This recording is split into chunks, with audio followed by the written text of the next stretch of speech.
Hello everybody, welcome to First Chapter Friday. My name is Dawn and today I am going to be reading from Made for It by Jamie Sumner, who is also the author of Roll With It. This is a book about a girl who lives with her mum and they've had a bit of a rough time and things have been going okay.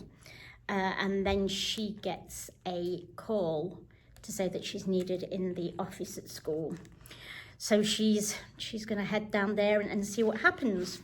So this is Made for It. Yes. Chapter 1. Everything's fine. The call comes over the loudspeaker 23 minutes into math class. Not at the end. That's how I know it's bad. Teachers protect class like it's an endangered species. So when Mrs. Pack squawks over the intercom, Franny Bishop to the principal's office immediately, I know it's emergency level terrible. I know because I've been here before. Bending under the table to grab my bag is the first mistake. My defences are down, or more likely they are pointed somewhere else, and Sloane senses it, like any predator in the wilds of middle school.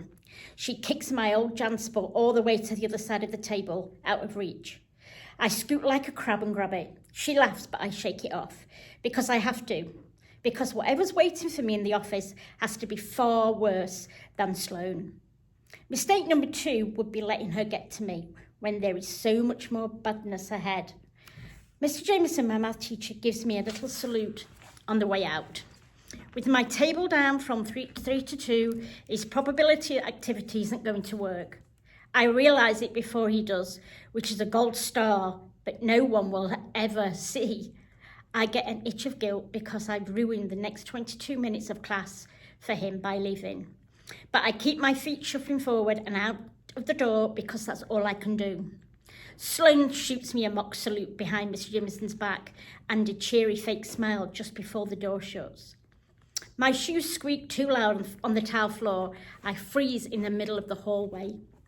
It's been 3 years, our longest stretch yet. I thought we were really in the clear. In the clean camp for good. No more pills. We were supposed to be done. She promised. I had my first walk like this in kindergarten in a different school, in a different state. The secretary called me halfway through circle time.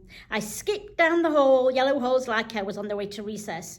I didn't know to expect anything bad. I should have. Things have been off for a while, but when you're 5, there is no normal other than the one you've always known. How was I supposed to know that most mums don't fall asleep in their car in the driveway or space out mid-sentence over dinner? Hitting rock bottom is a stupid saying. There's always farther to fall. My stomach pinches, so I crouch down next to the water fountain and dig my planner out of my bag. I flick to today to trace the agenda with my fingertip. The list calms me. Tuesday, March the 4th. Leave bologna sandwich in fridge for mum with an apple. Lunch, return, meet me at Harry's to library and print English paper. At 1:45, English paper due. 4 p.m, help Mimi sort change. 4:30 p.m. to 6 p.m, homework until mum gets home. Dinner, leftovers. I cross out bologna sandwich with my teal ink pen. Mum's tasks always get teal. I look over the rest and I gulp some air until it doesn't hurt in my chest. Maybe this call to the office isn't a big deal. Maybe it's just mum telling me she picked up another house to clean or another Uber shift and won't be home until late. Except she usually tells Mimi or leaves a post-it note on our door with a smiley face and a coupon for pizza. I zip the planner back into my bag and tuck my hair behind my ears. It's way too long. I make a mental note to write a real note to remind mum to cut it later. Then I stand and order my heart to slow down. It'll be fine. I'm fine. We're fine. But in the office, Mrs. Pack's face has the crumbly lock of wet sand. Oh, honey, she says, and something inside me collapses. I sit by the baseball field as far off from school and as close to the main road as I can get, so Mimi doesn't have to waste time pulling all the way up to the entrance. It's almost spring, but the wind doesn't care. I shiver in my purple coat. Mimi drives up to the curb in her old blue pickup truck 15 minutes later. 14 minutes and 55 seconds of that I filled with a mental sideshow of the worst case scenarios. Mrs. Pat didn't have much information for me, only that Mum was in hospital and Mimi was on her way. Mrs. Pat tucked a Werther's caramel into my pocket and waved like she'd never seen me again. For all I know, she won't. Before Mimi can come to a full stop, I swing open the door. She says, "Hiya, girlie," as I jump in, and we roll onward. Her face is grim, but her hands aren't shaking on the wheel. I focus on that. Her knuckles are knobbly with arthritis, but the big bony hills of them look steady.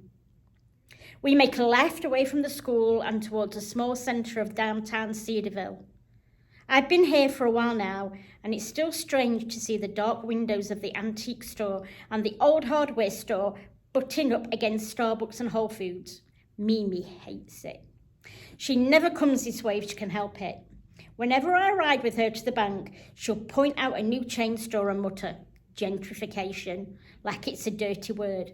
I thought gentrifying meant making something old better again, but Mimi sees it as an invasion of her territory. I don't know what she expects. Cedarville might be small, but it's at one exit from a truck stop and 2 from the airport. The world was going to find it eventually. "What did that Pat lady tell you?" Mimi asked without taking her eyes off the road. "Not enough. Car accident. Mum's in the hospital." I shoved my hands into my pockets. It's not like I needed all the details, but she didn't even say the most important thing. Mum's gonna be okay. Mimi nods. Her short hair, more salt than pepper now, is standing up all along her head. She seems calm, but her hair tells a different story. "Some idiot turned left on a red. Your mama was on her way to the Ellsworth house for an early start." "It wasn't her fault?" I asked. Mimi shoots me a sideways look. "No, love, and the doctors say she was wearing her seatbelt, which is a good thing." Shame smacks me right in the face. I assumed it was Mum's fault. She's always asking me to have a little faith in her. I twist the Werther's candy in my pocket like a worry stone until the wrapper comes off and it sticks to my fingers. As we pull into the visitor parking, I get a good look at the hospital and my heart sinks. It's red brick and only 4 or 5 stories.